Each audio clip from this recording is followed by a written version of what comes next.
On my very first day of college, I was surrounded by bodyguards.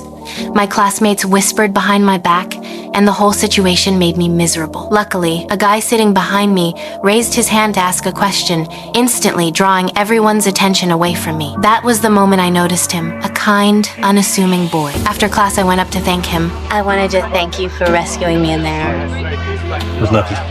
Besides, you don't strike me as the kind of person who needs rescuing. And his calm, self-possessed attitude only made me like him more. What I didn't know then was that fate had already tied our lives together. We met again at the freshman welcome party. We ran up the tall steps together and threw caution to the wind. And that night, something shifted inside me. I'd never been in love before, but I was completely smitten. As the president's daughter, every move I make is scrutinized. One slip up and it's splashed across the headlines. The pressure is crushing. I'd been counting down the days until college, hoping for a little freedom.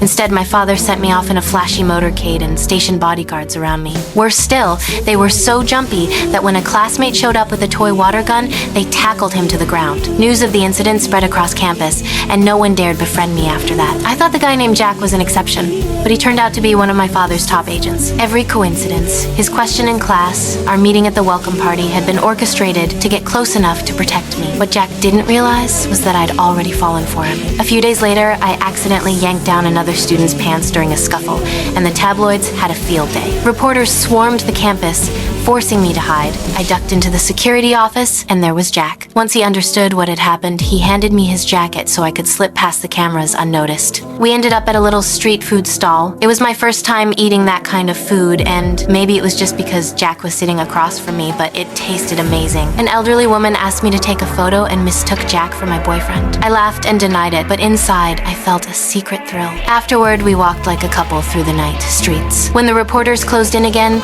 we kept weaving through alleys until we stumbled into a movie theater. I was giddy. I'd never been in one before, and now I was sitting beside the guy who made my heart race. When the film ended, we went back to the security office and kept talking. All the frustration I'd bottled up for years poured out of me. Wanting to cheer me up, Jack even cut class with me. We drifted in a small boat on a sunlit lake all afternoon. Day by day, I could feel something changing between us. Jack seemed to feel it too, but he never said a word because our worlds were so far apart.